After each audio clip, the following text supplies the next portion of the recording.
Kenapa terkejut gitu? Melihat ekspresi Vania, Eren tahu apa yang dia pikirkan. Ya, ya. Vania mengangguk lagi dan lagi. Aku awalnya menduga bahwa Tuan Brown setidaknya berusia 20-an. Tidak kusangka Tuan Brown masih sangat muda. Ini benar-benar tidak terduga. Sebenarnya, aku juga tidak menduganya. Tuan Brown, kamu sangat lucu. Vania terkekeh. Dia merasa sangat lega sekarang. Sambil bicara, mereka berdua duduk bersama. Sedikit ragu-ragu, Vania mengulurkan tangan kanannya, tersenyum dan berkata, Tuan Brown, mari kita saling mengenal satu sama lain. Aku Vania, manajer pelayanan penuh atas rekening pribadimu. Halo, aku Eren Brown. Eren mengangguk, mengulurkan tangan dan berjabat tangan dengan pihak lain. Selama obrolan, pelayan datang dan berkata dengan profesional, Tuan dan Nyonya, apakah semua tamu sudah datang? Iya, sudah komplit. Kalau gitu, bisakah kita segera pesan makan? Tentu saja. Vania mengangguk dan mendorong menu di depan Eren. Tuan Brown, kamu pesan dulu.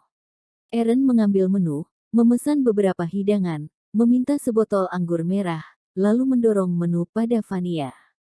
Setelah memesan makanan, Vania berinisiatif untuk bertanya, Tuan Brown, izinkan aku bertanya, pekerjaan apa yang kamu lakukan? Aku masih SMA. OMG.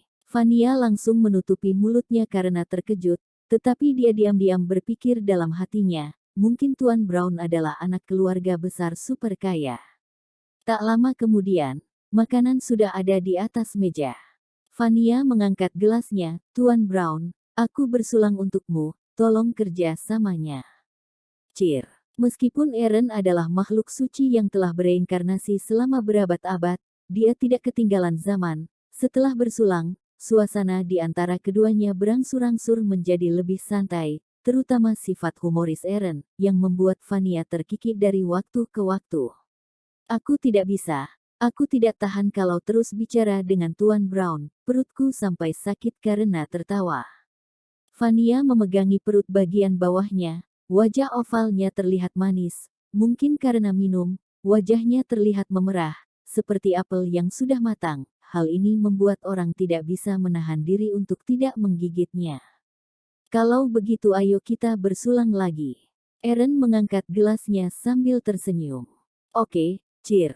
Sambil terus bersulang, waktu berlalu tanpa disadari, melihat pemuda tampan yang baru berusia 17 atau 18 tahun ini, mata Vania sedikit sayu, kemudian dia memikirkan usia pihak lain, dia merasa sedikit sedih kalau saja aku lahir beberapa tahun lebih lama. Pada saat ini, seorang pemuda tinggi melangkah ke restoran, matanya melihat ke arah Vania secara tidak sengaja, pertama dia bingung, lalu marah, terutama ketika dia melihat mata sayu dan wajah penuh senyum dari Vania, pemuda ini langsung emosional. Segera, dia merasakan rasa cemburu yang kuat di hatinya. Asal tahu saja, pemuda ini telah mengejar Vania selama 3 bulan, tetapi Vania sangat tidak peduli padanya sama sekali. Pemuda ini tidak pernah berharap bahwa dia akan datang ke janji temu hari ini dan melihatnya dengan seorang pria. Bajingan. Ugi kesal dan melihat punggung Eren dengan penuh kebencian di matanya. Aku ingin lihat siapa yang berani mengambil wanita milik Ugi. Vania, siapa dia? Segera, Ugi datang ke meja untuk 2 orang dan bertanya dengan lantang. Pada saat yang sama, dia melihat wajah Eren. Ketika dia melihat wajah Eren, Ugi terkejut kemudian marah. Dia tidak pernah mengira bahwa yang bisa mengambil hati wanita yang dikejarnya adalah seorang bocah kecil. Vania juga terkejut, tetapi ketika dia mendengar pertanyaan Ugi, dia sangat tidak puas. Tidak lama setelah Vania bergabung dengan Bank Jago Izuna, pihak lain mulai mengejarnya. Sejujurnya, Ugi cukup tampan, dia memiliki kualifikasi untuk belajar di luar negeri. Ugi juga keponakan dari wakil presiden, latar belakang keluarganya jelas tidak kecil, bisa dibilang bahwa dia adalah kekasih impian dari para wanita muda. Ada juga banyak karyawan wanita yang menyukainya, tetapi satu-satunya kelemahan Ugi adalah dia playboy, di kantor cabang, bahkan dia punya 2 mantan pacar, bahkan punya hubungan gelap dengan karyawan wanita yang sudah menikah. Itu sebabnya, dalam menghadapi kejaran Ugi, Vania tidak pernah menerimanya. Jadi, Vania berkata dengan sinis, Ugi, siapa dia ini? Aku tidak perlu menjelaskannya padamu, kami sedang makan sekarang, kuharap kamu tidak ganggu kami. Oke, oke. Mendengar kata-kata Vania, Ugi tidak bisa menahan gemetar tubuhnya karena marah. Tiba-tiba, tatapannya sepenuhnya tertuju pada Eren. Dia berkata dengan nada sombong, Nak, aku tidak peduli siapa kamu, cepat segera keluar dari sini, kalau tidak, aku pasti akan membuatmu tidak bisa apa-apa di Izuna. Mendengar bahwa Ugi mengancam Eren, Vania langsung panik dan berkata dengan cepat, Ugi, kamu gila. Cepat minta maaf pada Tuan Brown. Kamu mau aku meminta maaf? Ugi tersenyum menghina, haha, orang yang bisa membuat Ugi minta maaf di Izuna belum lahir. Pada titik ini, dia menunjuk Eren dengan senyum lebar, Nak, kalau sudah tahu diri, cepat keluar dari sini, kalau sudah terlambat, kamu tidak akan bisa pergi lagi bahkan jika kamu mau. Eren sedikit mengernyit, melihat Vania ingin bicara, Eren mengangkat tangannya untuk menahannya, serahkan padaku. Saat bicara, Eren melambai ke pelayan. Ketika pelayan tiba, dia berkata dengan santai, orang ini telah mengganggu waktu makan kami, tolong suruh dia pergi. Tuan, tolong jangan ganggu waktu orang lain oke. Pelayan itu memaksakan senyum canggung. Pergi. Ugi mendorong pelayan itu pergi dengan marah dan berkata dengan keras, bahkan jika manajermu ada di sini, dia tidak akan berani melakukan apapun padaku, apalagi kamu. Tapi kamu sudah mengganggu waktu makan kedua tamu ini. Pelayan itu terus berkata, sialan. Ugi sangat marah, bahkan seorang pelayan berani membantahnya. Dia menamparnya pelayan itu dengan keras, tentu saja hal ini langsung menarik perhatian para tamu di restoran. Tuan, kenapa kamu menamparkanku? Pelayan itu menatap Ugi dengan sedih. Emang kenapa kalau aku menamparkanmu, pergi sana. Ugi mencaci. Saat ini, seorang pria parubaya melangkah maju dan berkata dengan senyum minta maaf, Tuan Ugi, pelayan kami tidak paham situasinya, tolong jangan marahi dia lagi. Pak Mamet, kamu datang tepat waktu, cepat panggil orangmu untuk usir bocah ini. Ugi berkata sambil menunjuk Eren. Ekspresi Mahmedin sedikit berubah, dia terlihat ragu-ragu. Melihat keraguan Mahmedin, Ugi berkata perlahan, Pak Mamet, jangan lupa, pinjamanmu. Segera, ekspresi Mahmedin sangat tegang, dia pada dasarnya adalah seorang penjudi, dipaksa untuk menjual segala yang dia punya oleh penagih utang, karena hubungannya dengan Ugi, Ugi meminjamkannya 4 miliar untuk melunasi hutang judinya. Tetapi sekarang setelah tanggal pelunasan sudah lewat, jika bukan karena bantuan Ugi, bank akan menyita mobil dan rumahnya. Jadi dia membulatkan tekad dan berkata kepada Eren, Tuan, tolong segera tinggalkan restoran ini. Melihat ini, Ugi memperlihatkan senyum puas. Kamu yakin mau aku pergi dari sini? Eren bertanya dengan santai, tentu saja, silakan pergi, kalau tidak aku akan segera memanggil petugas keamanan. Ekspresi Mahmedin menjadi sangat garang. Apakah kamu manajer restoran ini? Eren bertanya lagi. Cepat pergi. Mahmedin mendesak dengan tidak sabar, jangan bicara omong kosong lagi, cepat angkat kaki dari sini. Oke, kamu dipecat. Eren berkata dengan tenang. Dipecat. Mahmedin marah, kemudian berkata, kamu pikir kamu siapa, bisa memecatku?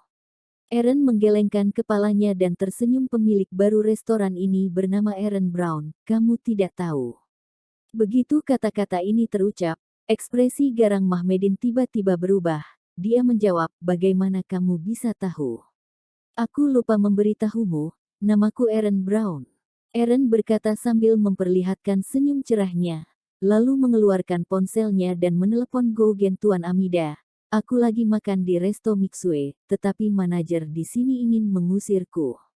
Gougen langsung marah ketika dia mendengar kata-kata itu, lalu memberikan jawaban, jangan khawatir, Tuan Brown, aku akan memberikan penyelesaian yang memuaskan, bisakah kamu biarkan Mahmedin yang menjawab telepon? Oke, Eren menyerahkan telepon ke Mahmedin, ini Gougen, dia mau bicara denganmu. Mendengar ini, seluruh tubuh Mahmedin lemas, dia hampir jatuh, seketika wajahnya pucat, dia mengambil telepon dengan gemetar, meletakkannya di telinganya, lalu berkata dengan takut, "Tuan Amida, ini aku Mamet." Raungan Gougen terdengar di telepon. "Mahmedin, dasar idiot, apa kamu tahu kalau bahwa Tuan Brown adalah pemilik restoran ini? Beraninya kamu mengusir dia. Aku perintahkan kamu segera minta maaf pada Tuan Brown sampai dia puas. Kalau tidak, aku tidak usah jelaskan konsekuensinya." Saat itu, wajah Mahmedin menjadi semakin pucat. Dia tahu Gougen pasti tidak sedang bercanda. Belum lagi asal-usul Tuan Brown ini, bahkan kemarahan Gougen, orang terkaya di Izuna, bukanlah sesuatu yang bisa dia tanggung. Memikirkan hal ini, dia hanya bisa merasakan dendam di hatinya jika bukan karena Ugi, dia tidak akan menyinggung bos barunya. "Jangan khawatir, Tuan Amida, aku pasti akan membuat Tuan Brown senang." Berikan teleponnya ke Tuan Brown. Gougen mendengus dingin. "Tuan Brown, telepon untukmu." Mahmedin dengan hormat menyerahkan telepon ke Eren. Eren mengangkat telepon. Suara Gougen terdengar dari sana, "Tuan Brown, aku minta maaf, itu karena aku tidak melakukan tugasku dengan baik. Aku berjanji, tidak akan ada hal seperti itu lagi di masa depan. Ngomong-ngomong, aku akan segera ke sana." Meskipun putrinya dan Eren memiliki hubungan yang baik, dia tidak berani memanggil dirinya sendiri sebagai ayah mertua di depan Eren. Bagaimanapun, kekuatan yang ditunjukkan Eren terlalu menakutkan.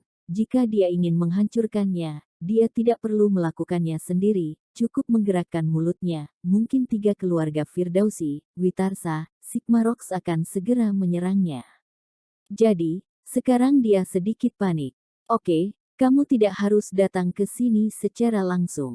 Setelah menutup telepon, Eren memandang Mahmedin lagi. "Sekarang, kamu masih mau mengusirku?" Tiba-tiba, Mahmedin berlutut di depan Eren. "Tuan Brown, maafkan aku karena tidak mengenalimu. Aku salah, aku berjanji untuk tidak sembrono lagi." Melihat Mahmedin yang tidak tahu sopan santun seperti itu, Fania menghina secara diam-diam. Pada saat yang sama, dia terkejut dengan taktik Eren. Juga Ugi, tidak lagi terlihat perilaku sombong dan mendominasi sebelumnya. Itu bukan berarti dia tidak punya otak. Dia tahu bahwa pemuda di depannya pasti memiliki latar belakang keluarga yang luar biasa. Sedikit ragu, dia berkata, "Kali ini aku mengalah, kita lihat saja nanti." Melihat Ugi yang akan pergi, Eren berkata dengan ringan, "Siapa bilang kamu boleh pergi? Nak, jangan suka menindas orang." Ugi menoleh, menatap tajam ke arah Eren, berteriak dengan keras. Mendengar tuduhan Ugi, Eren tidak membela diri, tapi berkata dengan sungguh-sungguh, "Mulutmu itu kotor, tampar dulu mulutmu 3 kali, aku baru akan melepaskanmu." "Apa?" Ugi berseru, segera menjadi sangat kesal. "Nak, Pangan berpikir cuma kamu yang punya latar belakang hebat. Memangnya siapa yang tidak punya latar belakang untuk bertarung? Apa kamu pikir aku takut padamu? Aku hanya tidak mau lagi berurusan denganmu." Eren menggelengkan kepalanya dan mengabaikan dia, tetapi berkata kepada Mahmedin, "Apakah kamu mau aku memaafkanmu?" "Ya." Mahmedin sangat gembira dan mengangguk dengan cepat. "Kamu berdiri dan tampar dia 3 kali, lalu aku akan memaafkan kesalahanmu." Eren berkata dengan tenang. "Ini." Mahmedin ragu-ragu, "Tuan Brown, tidak baik memukul seseorang. Itu terserah kamu." Eren seperti tidak memaksanya untuk mengambil keputusan sendiri. Mendengar ini, wajah Mahmedin berubah. Dia saat ini punya banyak hutang kepada bank. Jika dia tidak menamparkan Ugi 3 kali seperti yang diperintahkan Eren, dia akan kehilangan pekerjaannya. Tetapi jika menamparkan Ugi, mungkin bank akan segera memanggilnya untuk mendesak pembayaran. Apa yang harus aku lakukan? Untuk sesaat, dia berada dalam dilema. Eren tidak terburu-buru, tetapi dengan santai mengambil wine merah dan menyesapnya. Pada akhirnya, Mahmedin membuat keputusan, tidak masalah jika rumah dan mobilnya diambil oleh bank, selama dia bisa mempertahankan pekerjaannya, dia dapat membelinya lagi nanti. apalagi jika dia tidak melakukannya, tidak mendapat ampunan Eren, Gougen tidak akan membiarkannya pergi. Mahmedin memilih yang beresiko terkecil, dia berdiri dan berjalan menuju Ugi dengan senyum menyeringai. Mahmedin, apa yang akan kamu lakukan? Jangan lupa, pinjamanmu telah jatuh tempo, jika kamu berani menyentuhku, besok seseorang dari bank akan datang ke rumahmu untuk menyita barangmu. Melihat Mahmedin yang agresif, Ugi berteriak panik. Bajingan, bangsat kau. Dengan berseru, Mahmedin melambaikan telapak tangannya dan menamparkan wajah Ugi dengan keras. Plak, tamparan keras bergema di seluruh restoran, membuat semakin banyak tamu melihat ke sini. Anjing, kamu berani menamparkanku, aku akan membunuhmu. Ugi yang marah melemparkan pukulan ke pipi Mahmedin, tapi dia melangkah mundur, menghindari pukulan, pada saat yang sama menendang dia, benar-benar menendang Ugi ke tanah. Kemudian, Mahmedin mencurahkan kepanikan dan amarah di dalam hatinya, dalam bentuk pukulan kepada Ugi, tinjunya jatuh seperti tetesan air hujan. Tidak ingin diam saja, Ugi dengan putus asa berusaha melawan, dia membalikkan Mahmedin dengan satu gerakan, menindihnya untuk melancarkan serangan balas dendam. Tapi segera, Ugi tidak bisa melawan Mahmedin, mereka berdua bertukar posisi lagi. Untuk sesaat, keduanya bertarung di lantai restoran. Pada akhirnya, seseorang memanggil polisi, polisi datang dan membawa keduanya ke kantor polisi. Setelah beberapa saat, Gougen datang dan meminta maaf kepada Eren. Oke, Pak Gougen, masalah ini tidak ada urusannya denganmu, jangan terus merasa bersalah, aku hampir selesai makan, jadi aku akan pergi dulu. Eren melambaikan tangannya dan bangkit. Terima kasih, Tuan Brown, sampai jumpa. Gougen berkata dengan cepat. Vania, yang berada di sampingnya, terpana melihatnya. Dia adalah orang terkaya di Izuna, tapi dia benar-benar tunduk di hadapan Eren. Di luar restoran, Gougen melihat bahwa Eren tidak punya mobil, segera menyerahkan mobilnya. Eren tidak segan, mengundang Vania untuk masuk ke mobil dan mengantarnya pulang sebelum pengemudi mengantarnya kembali ke villa. Ketika kembali ke rumah, Vania masih belum pulih dari kejadian tadi.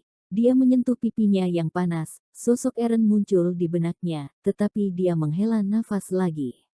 Keesokan harinya, di SMA 1 Izuna kelas 3C. Jayan melihat ke kursi kosong di depannya dan bertanya kepada Eren, Kak Eren, kenapa menurutmu akhir-akhir ini Freya tidak masuk?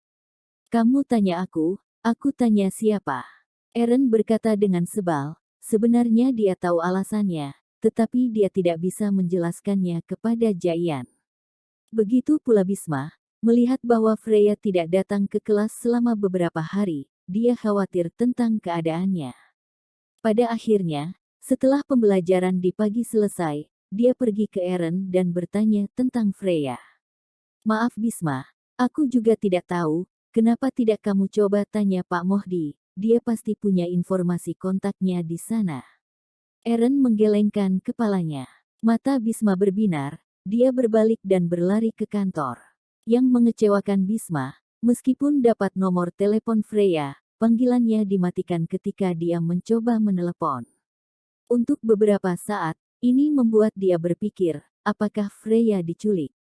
Tanpa terasa, seminggu sudah berlalu. Reza datang lagi, kali ini dia datang untuk mengirim Eren album pelelangan, tetapi setelah melangkah ke rumah Eren, dia tidak bisa menahan diri untuk menarik napas dalam-dalam. Dia diam-diam terkejut, elemen cakra di sini sangat tebal, tidak berlebihan untuk menyebutnya area dewa.